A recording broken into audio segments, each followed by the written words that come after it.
Now in today's class will proceed with our NCERT important question series. और ये आज हमारा जो पार्ट है, ये कौन सा पार्ट है? पार्ट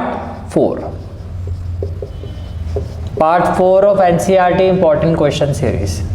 जो फर्स्ट क्वेश्चन है, अगेन वेरी इंपॉर्टेंट क्वेश्चन, आपको प्रूव करना है। ये चैप्टर 3 से है आपका क्वेश्चन। आपको प्रूव करना है that cot x cot 2x minus cot 2x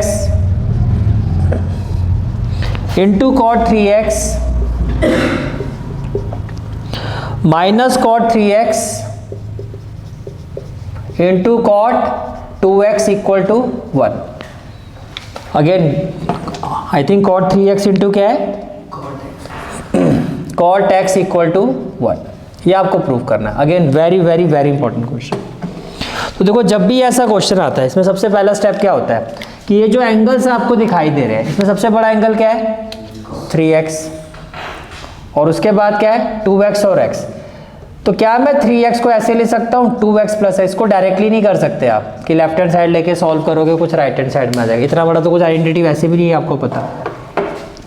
इसको ऐसे किया जाता है। यही सबसे इंपॉर्टेंट स्टेप है इस क्वेश्चन का। This is the most important step. अभी आपको left hand side right hand side नहीं है।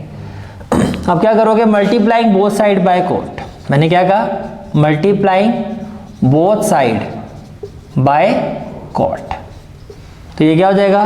cot 3x और ये हो जाएगा cot 3x प्लस x। क्या हो जाएगा? cot 3x plus cot 2x plus x। क्या हो जाएगा? cot 2x plus x। ये बात क्लियर है? ठीक है। अब क्या मैं इसको ऐसे ले सकता हूँ cot a प्लस b? क्या मैं इसको ऐसे ले सकता हूँ cot a प्लस b? तो यहां पर आप फॉर्मूला आइडेंटिटी यूज करोगे। क्या? Using cot a plus b किसके इक्वल होता है? It is equal to cot a cot b minus 1 upon cot b plus cot a upon cot b plus cot a। अब क्रॉस मल्टीप्लाई करो। cot a plus b इसके equal होता है, तो इसका मतलब ये हो गया कि cot 3x किसके इक्वल हो जाएगा?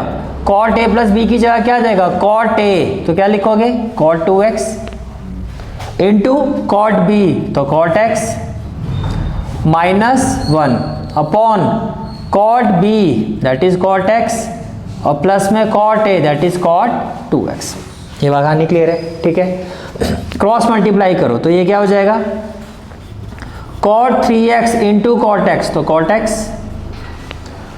Plus cot 3x into cot 2x equal to में क्या हो जाएगा? cot 2x cot x minus 1। कोई डाउट है तो पूछ सकते हो। क्लियर है यहाँ तक? अब ध्यान से देखो, जो आपको प्रूव करना है, आपको इक्वल टू में क्या चाहिए? +1 और ये -1 है और सिर्फ एक साइड में 1 ही चाहिए। तो इसको मैं यहाँ लेके आ जाता हूँ, ये सारी वैल्यू यहाँ शिफ्ट हो जाएगी। तो अब ध्यान से देखो, राइट हैंड साइड में सबसे पहली वैल्यू क्या है आपकी? cot x cot 2x और ये भी cot x cot 2x है। तो आपने लिखा cot x cot 2x, तो ये तो बन गया। फिर क्या? Minus cot 2x cot 3x, तो ये रहा आपका। इसको मैं यहाँ शिफ्ट करूंगा तो क्या हो जाएगा? माइनस cot 2x और cot 3x। ये बात समझ में आ रही है? क्लियर है यहाँ तक? ठीक है। फिर क्या रहता है? cot 3x cot x, तो ये रहा आपका cot 3x cot x। इसको भी यहाँ शिफ्ट कर दो तो ये क्या हो जाएगा? Minus cot 3x cot x। अब ये -1 जब इस दूसरी साइड में शिफ्ट होगा तो इक्वल टू में क्या हो जाएगा? 1। तो यही तो प्रूफ करना था। Hence proof. ये क्वेश्चन ऐसे होता है, बड़ा ही इंपॉर्टेंट क्वेश्चन है। और सबसे इंपॉर्टेंट जो इसका की कंसेप्ट है वो ये है कि इसमें आपको 3x को ब्रेक करके लिखना है 2x प्लस x। क्लियर हो गया? Question number 2। और ये जो क्वेश्चन है आपका चैप्टर 5 का एग्जांपल, चैप्टर 4 का एग्जांपल लेट है, कॉम्प्लेक्स नंबर का ये क्वेश्चन आपका। Again very important question. आपको प्रूव करना है। What we have to prove? We have to prove that x plus iota y, if x plus iota y is equal to a plus iota b upon a minus iota b। ये तो आपको क्या given है, ठीक है। और आपको proof क्या करना है, अगर ऐसा है तो आपको प्रूफ करना है कि x square plus Y square किसके इक्वल होगा, 1 के। ये आपको क्या है क्वेश्चन में गिवन है, and let it be question number 1। तो जब भी ऐसा क्वेश्चन आता है हमें क्या करना होता है, कॉन्जुगेट लेना होता है। क्या लेना होता है, कॉन्जुगेट। अब कॉन्जुगेट कैसे लिया जाता है, बस ये बताओ कि जो भी इमेजिनरी पार्ट का साइन है उसको हम क्या कर देते हैं, चेंज कर देते हैं। प्लस होगा तो माइनस, माइनस होगा तो प्लस, राइट। तो क्या करोगे, taking conjugate of both side, ठीक है। तो x प्लस आयोटा वाई क्या हो जाएगा, x माइनस आयोटा वाई। थोड़ा सा लेफ्ट हैंड साइड आपको समझ में आ रही होगी, इसको मल्टीप्लाई करूंगा तो x square plus Y square बन जाएगा। इक्वल टू में आ जाओ जी, a प्लस आयोटा बी क्या हो जाएगा, a minus iota b. Imaginary वाले पार्ट का साइन चेंज होगा, इसका कोई मतलब नहीं होता। और ये क्या हो जाएगा फिर a प्लस आयोटा बी, और ये क्या हो गया इक्वेशन 2। अब क्या करोगे, मल्टीप्लाइंग इक्वेशन 1 एंड 2, यही होगा, ठीक है। अब लेफ्ट हैंड साइड में लेफ्ट हैंड साइड को देखो तो ये क्या हो जाएगा, x plus iota y into x minus iota y, कोई दिक्कत। राइट हैंड साइड में न्यूमरेटर के साथ न्यूमरेटर, तो क्या हो जाएगा, a plus iota B into A minus iota B.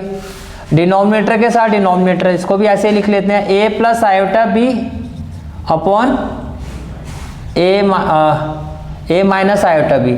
समझ में आ रहा है, a plus iota B into A minus iota B और a plus iota B into A minus iota B. अब a square minus B square, तो x square minus iota Y का square, a plus B A minus B, A square minus iota B का square upon A square minus iota B का square. कोई doubt है तो बताओ, यहाँ तक कह रहे हैं, यहाँ तक ठीक है। अब देखो जी, आयोटा स्क्वायर होगा -1, माइनस माइनस प्लस, तो लेफ्ट हैंड साइड तो बन गई। ये क्या हो गया, X square plus Y square. यहाँ क्या होगा, A square, iota square -1, minus minus plus, तो A square plus B square होगा। ये भी क्या हो गया, A square, iota square -1, minus minus plus, तो ये भी हो गया A square plus B square. ये कैंसिल हो गया, इक्वल टू 1, हैंस प्रूव्ड। तो जब भी इस तरह का क्वेश्चन आता है सबसे बेस्ट वे क्या है, टेकिंग कॉन्जुगेट।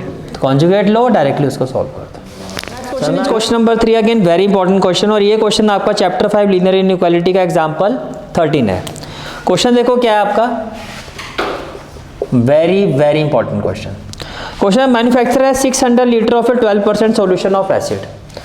तो मान लेते हैं ये आपका कितना लीटर सॉल्यूशन है, इसमें जो सॉल्यूशन है वो कितना है, 600 लीटर सॉल्यूशन है। कितना सॉल्यूशन है, 600 लीटर, ठीक है। इसमें जो एसिड कंसेंट्रेशन है, परसेंटेज ऑफ एसिड इसमें कितना है, एज पर क्वेश्चन 12%। कितना है, 12%। इसका मतलब ये है कि इस पूरे सॉल्यूशन में अगर मैं एसिड की बात करूं तो 12/100 इंटू 600 होगा। मानते हो, इस पूरे सॉल्यूशन में एसिड कितना है, 12/100 इंटू 600। ये इस पूरे सॉल्यूशन में क्या है, एसिड कंटेंट है। मानते हो, ठीक है। फिर जो आप इसमें ऐड कर रहे हो, अब आपको क्या कहा जा रहा है, इसमें आप एक सॉल्यूशन ऐड करो। कितना ऐड करना है हमें नहीं पता, तो मान लेते हैं हम कितना ऐड करेंगे, x लीटर। जो सॉल्यूशन आप ऐड कर रहे हो उसका एसिड कंसंट्रेशन कितना है, इसमें एसिड कितना है, 30% एसिड है। इसका मतलब जो आप ऐड कर रहे हो इसमें, उसका जो एसिड कंसंट्रेशन है वो कितना होगा आपका, 30/100 इंटू x। तो फर्स्ट ऑफ ऑल जब आप सॉल्यूशन स्टार्ट करोगे तो कितना ऐड करोगे, ये आपसे पूछा जा रहा है, हाउ मेनी लीटर। तो आप कहोगे लेट x लीटर ऑफ किस सॉल्यूशन का, 30% acid solution. Let x litre of 30% acid solution, let x litre of 30% acid solution be added. Now फिर आपसे पूछा गया कि must be added so that the acid content in the resulting mixture. तो अगर मैं आपसे ये पूछूं total acid content in resulting mixture, वो कितना होगा, 30/100 इंटू x, एक तो ये जो इसमें आपने डाला है, प्लस जो पहले से था 12/100 इंटू 600, यही होगा आपका, इक्वल टू ये बात समझ में आ रही है। अब आपको कहा जा रहा है ये जो भी टोटल एसिड कंटेंट है will be more than 15%, will be more than 15%। तो यहाँ पे दो केसेस बनते हैं। केस 1 कि ये जो टोटल एसिड कंटेंट है आपका प्लस 12/100 इंटू, ये जो टोटल एसिड कंटेंट है ये आपका 15% ऑफ टोटल मिक्सचर से ज़्यादा होना चाहिए। टोटल मिक्सचर का मतलब क्या हो गया 600 प्लस एक्स, पहले 600 था इसमें x लीटर और आ गया, इसके 15% से ये क्या होना चाहिए ज़्यादा। तो पहले केस 1 को सॉल्व करते हैं, यहाँ से क्या वैल्यू आती है। तो देखो जी जब आप इसको सॉल्व करोगे फर्स्ट ऑफ ऑल अगर मैं दोनों ही साइड, जैसे कि यहाँ से क्या है इसमें कुछ कैंसिल होगा, cancel cancel cancel cancel cancel, एक काम करते हैं यहाँ से मैं 1/100 कॉमन ले लेता हूँ, 1/100 कॉमन ले लेते हैं। तो ब्रैकेट में क्या आ जाएगा 30x plus 7200 greater than 15/100 with in bracket 600 plus x। अब क्या होगा ये 100 से 100 कैंसिल, क्योंकि डिवाइड है यहाँ जाके क्या होगा मल्टीप्लाई होगा। ये समझ में आ रहा है, ठीक है। अब देखो जी ये हो गया 30x प्लस 7200 ग्रेटर देन 15 6 90, तो 9000 प्लस क्या हो जाएगा जी 15x, ये प्लस यहाँ जाके क्या होगा माइनस, तो 30x माइनस 15x कितना हो गया 15x ग्रेटर देन, ये यहाँ जाके माइनस होगा तो कितना हो जाएगा 1800। तो x किससे बड़ा होगा 15 1 जा 15, 30 हो गया 15 2 जा 30, तो x जो है आपका वो 120 लीटर से तो ज़्यादा होना चाहिए। केस 1 के हिसाब से क्या आ रहा है कि जो मेरा x है, जो मैंने x लीटर ऐड किया, यानी कि x लीटर का मतलब 120 लीटर से तो क्या होना चाहिए ज़्यादा। केस 1 से तो मेरे पास ये रिजल्ट आ रहा है, समझ में आ गया। अब आते हैं केस 2 में। केस 2 में कहा जा रहा है ये जो टोटल एसिड कंटेंट है आपका ये लेस होना चाहिए कितना 18%। अगर आप क्वेश्चन में देखो तो यही लिखा हुआ है but less than 18%, but less than 18%। तो यहाँ 18 आ जाएगा, यहाँ क्या आ जाएगा 18, ये एज इट इज ही रहेगा। 18 6 जा 108, 18 6 जा 108, तो मैं इसको लिखूँ 1080 10800, 18 6 जा 10800, क्योंकि 18 6 जा 108 और साथ में 20 प्लस यहाँ पर क्या आ जाएगा 18x। अब 30 माइनस 18 कितना 12x, और ये हो गया 10800 माइनस 7200, तो 10800 माइनस 7200, तो 008 में से 2 गया 6 और 10 में से 3600 कितना हो जाएगा जी 36। तो आप ये कह रहे हो कि 12x जो है आपका 3600 से क्या आ रहा है, अच्छा लेस था ना, यहाँ पे लेस है ना, तो ये साइन आपका क्या रहेगा लेस देन, साइन में क्या रहेगा लेस देन। तो ये ऐसा है, यानी कि x का जो कंटेंट है हमारा 3600/12, दैट इज, इसका मतलब जो हम x litre of solution add कर रहे हैं, जो हम x litre of solution add कर रहे हैं, तो कंक्लूजन क्या होगा दैट इज कि x जो है आपका वो 120 लीटर से तो क्या होना चाहिए ज़्यादा, 120 लीटर से क्या होना चाहिए ज़्यादा, और 300 लीटर से क्या होना चाहिए कम। यही आपका आंसर है कि जो हम x litre of 30% acid solution add करेंगे it should be intermediate between 120 litre and 300 litre, इसके बीच का होना चाहिए। अब वो 121 हो 125 हो तब ये कंडीशन हमारी क्या होगी सेटिस्फाई होगी। क्लियर हो गया। Next question is question number 4। ये आपका चैप्टर 6 का एग्जांपल 22 है, परम्यूटेशन एंड कॉम्बिनेशन का क्वेश्चन। Again very important question. Question है आपका find the number of words with or without meaning which can be made using all the letters of the word again, all the letters of the word again with or without meaning. If these words are written as in a dictionary, what will be the 50th word? What will be the 50th word? ठीक है, तो पहले थोड़ा सा मैं आपको dictionary का pattern समझाता हूँ। अब एक 5 पोजिशन है 1 2 3 4 5। जब डिक्शनरी में वर्ड्स को अरेंज किया जाता है सबसे पहले जो रोटेशन होगी वो यहाँ पर होगी, इस पोजीशन पर होगी। रोटेशन का मतलब सबसे पहले यहाँ पर किसको रखोगे A, फिर B, C, फिर D, ऐसे ऐसे करते हो Z तक पूरा ये सीक्वेंस चलता है। जब ये सीक्वेंस खत्म हो जाता है फिर किसका नंबर आता है, फिर इस सीक्वेंस का आता है। ये भी A से लेके कहाँ तक जाएगा Z तक। समझ में आ गया? जैसे कि आपने एक वर्ड फिक्स कर दिया, कहने का मतलब है कि जैसे कि मैंने यहाँ पर ए को फिक्स कर दिया, तो पहला वर्ड हो गया आपका ए, यहाँ अल्फ़ाबेटिकली यहाँ पर ए फिक्स हो गया। लेकिन जो ए से कितने वर्ड बनेंगे, जितने भी वर्ड्स बनेंगे वो इसी तरह से बनेंगे।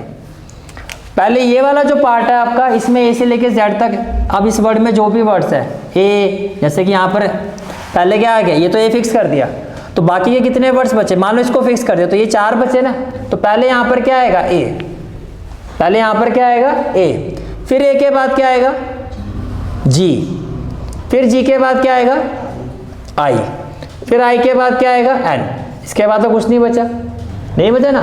फिर यही चीज़ यहाँ पर शुरू हो जाएगी, ए जी आई एन, फिर यही चीज़ यहाँ पर होगी। ऐसे फिर ए से कितने वर्ड बनते हैं वो बनेंगे सारे। समझ में आ रहा है? आपको ये सब नहीं करना, सिर्फ मैं एक पैटर्न बता रहा हूँ कि डिक्शनरी में किस तरह से सारी चीज़ें समअप होती हैं। ये बात समझ में आ रही है? ठीक है। अब देखो, अब आपसे पूछा जा रहा है इसको अगर आप अल्फ़ाबेटिकली लगाते हो विद और विदाउट मीनिंग, तो अल्फ़ाबेटिकली तो सबसे पहले क्या होगा ए, तो अल्फ़ाबेटिकली जब आप लोगे तो कैसे स्टार्ट करोगे, ऐसे कर लेते हैं, let A be at first position. कैसे स्टार्ट करोगे, let A be at first position, A को फर्स्ट पोजीशन पर रखते हैं, रखा आपने। अब टोटल कितनी पोजीशन है ये, 1 2 3 4 और 5। ए को मैं यहाँ पे फिक्स कर देता हूँ, तो बाकी कितने वर्ड्स बचे 4 वर्ड्स 4 पोजीशन पे मूव करेंगे तो 4 फैक्टोरियल। तो जब ए फर्स्ट पोजीशन पर होगा तो नंबर ऑफ वर्ड्स फॉर्म्ड कितना होगा, number of words formed, number of words formed, तो कितना होगा जी 4 factorial which is equal to 24। यानी कि अल्फाबेटिकली अगर ए को सबसे पहले रखो, टोटल वर्ड्स बनेंगे आपके विद और विदाउट मीनिंग 24। ये बात समझ में आ रही है? ठीक है, ए हो गया। अब बाकी क्या बचता है, फिर जी को ले लेते हैं, तो let G be at first position, let G be at first position, let G be at first position. तो let G be at first position में अब यहां पर एक ही जगह क्या आ जाएगा जी।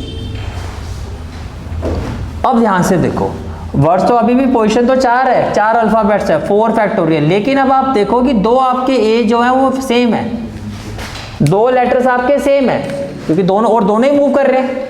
यहाँ तो एक फिक्स था तो एक ही मूव कर रहा था, अब तो दोनों मूव कर रहे हैं, तो डिवाइड किससे करोगे 2 फैक्टोरियल, क्योंकि ए जो है आपका वो 2 बार रिपीट हो रहा है, it is repeating 2 times. Clear हो गया? तो 4 फैक्टोरियल तो हो गया आपका 24, 2 फैक्टोरियल हो गया 2, तो ये कितना हो गया जी 12। तो 24 और 12 36 वर्ड तो यहीं बन गए, हमें 50th बताना है।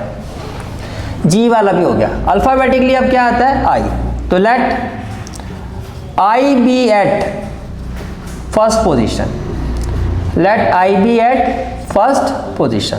तो यहाँ पर आप किसको रखोगे, आई को, यहाँ किसको रखेंगे हम, आई को। ये बात समझ में आ रही है? ठीक है, तो आई को फर्स्ट पोजीशन पर अगर आप रखते हो तो अगेन सेम कहानी होगी, 4 फैक्टोरियल, बाकी के 4 अल्फाबेट 4 पोजीशन, लेकिन अगेन 2a, तो कितना हो जाएगा 2 फैक्टोरियल, तो ये भी कितना हो गया 12। Till now total number of words formed, now total number of words formed कितना हो गया जी, पहला हो गया ए से कितने बने 24, ए से कितने बने 24, फिर जी से कितने बने 12 और आई से कितने बने 12, तो ये हो गया 48। हमें बताना है 50th वर्ड, हमें बताना है 50th वर्ड। तो नाउ 50th वर्ड क्या होगा, 49th वर्ड क्या होगा, पहले तो ये बताओ 49th वर्ड। 49th वर्ड का मतलब आई के बाद अल्फाबेटिकली आएगा एन, तो आपने यहाँ पर एन को फिक्स कर दिया। अब ध्यान से देखना, ठीक है, एन को फिक्स कर दिया। बाकी के 4 वर्ड को अल्फाबेटिकली लिखो, तो पहले क्या आएगा डबल ए, पहले क्या आएगा डबल ए, ठीक है, उसके बाद फिर क्या आएगा A B C D F G, फिर जी आएगा, फिर आएगा आई। अब ये जो वर्ड है लास्ट सीक्वेंस में, इसके बाद कोई भी ऐसा वर्ड नहीं है जो यहाँ पर है जो इसके बाद आना हो, तो ये सीक्वेंस पूरा हो गया। लेकिन इसके बाद अभी जी के बाद आई आ सकता है, इसको इंटरचेंज कर दो, तो 50th वर्ड क्या होगा, therefore 50th word it will be equal to N double A I G. nag, and this is the final answer of this question. Again very important question. Clear हो गया जी, ठीक है। नेक्स्ट क्वेश्चन है question number 5, और ये जो question है आपका चैप्टर 8 सीक्वेंस एंड सीरीज का एग्जांपल 10 है। Again very important question. देखो क्वेश्चन क्या है आपका, find the sum of the sequence given sequence is that is 7, 77, 7, 777, 4 times 7 and so on up to n terms. Same ऐसा question हमने exercise में भी किया था, राइट। अब इस क्वेश्चन में है कि अगर आप ऐसे देखो तो ना ये एपी है ना जीपी है, तो इसके लिए क्या करना होता है, आपको एसएन फाइंड करना है। क्या फाइंड करना है, एसएन। आपको सम ऑफ एन टर्म्स फाइंड करना है, यानी कि आपको जो फाइंड करना है वो फाइंड करना है 7 + 77, 777 अप टू एन टर्म्स, ठीक है। अब ना ये एपी है कि कॉमन डिफरेंस भी सेम नहीं है, ना कॉमन रेशियो सेम आ रहा है, तो हमें क्या करना होता है, 7 कॉमन लोगे पहले तो क्या हो जाएगा 1 + 11 111 4 times 1 up to n terms. Main step क्या होता है आपका कि 9 से मल्टीप्लाई और 9 से डिवाइड। क्या करना है, 9 से मल्टीप्लाई और 9 से डिवाइड। तो 9 से मल्टीप्लाई करोगे तो क्या होगा 9, मैथमेटिकली तो वैल्यू अभी भी सेम है, सेम वैल्यू से मल्टीप्लाई, सेम वैल्यू से डिवाइड, और ये क्या हो गया आपका 999, 4 times 9 अप टू n, समझा, यानी कि 100। सीधा आप ऐसे भी ले सकते हो अप टू 100, ठीक है जी। अब देखो तो ये क्या हो जाएगा 7/9, तो 9 क्या हो जाएगा 10 - 1, और 99 क्या हो जाएगा 10² - 1, ये हो जाएगा 10³ - 1, और 100 करते हो वही कहाँ तक जाओगे n टर्म्स तक। समझ आ रही है बात, ठीक है।